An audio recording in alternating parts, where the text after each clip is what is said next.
I used to run years ago, mostly as a sprinter.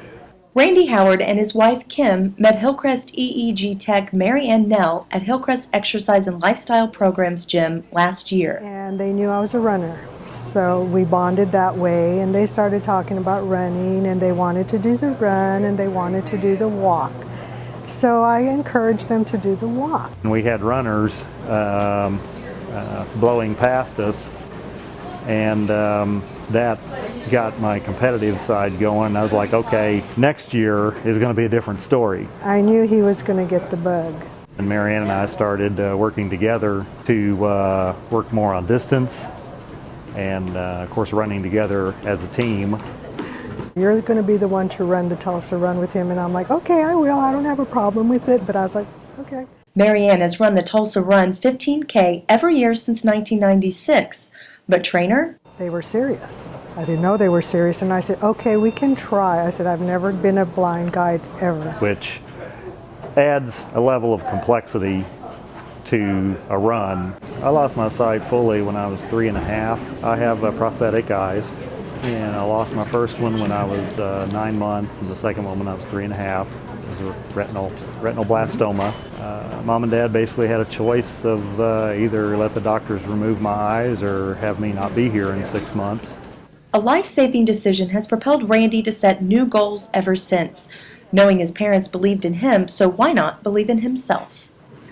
They basically raised me with the idea that the only thing that was wrong with this kid is he can't see. Being totally blind, it's not, I have no clue spatially about where I am or even who's around me.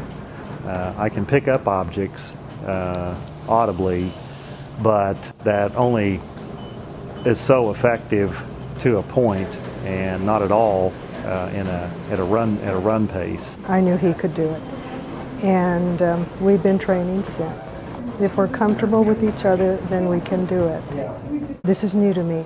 So he said, just let me grab onto your elbow. Now when he did, he held me just like this, like a feather.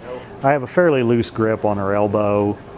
I know a lot of people would expect it to be a tight grip, but actually a loose grip allows me to sense a lot more of her movements and for me to react to those. Since she can do an arm signal to let me know that we're coming into a tight space, and I'll drop back. I can drop back completely behind her if need be. I'm mostly focused on the challenge of it. He wants other people, they're blind people, to see that they can accomplish things like that. That just because they don't have eyesight, that they can't do things like him. Crossing that finish line is a tremendous feeling. It was a tremendous feeling last year, and I fully expect that again this year. I'm proud of my blind runner. Yeah, I am.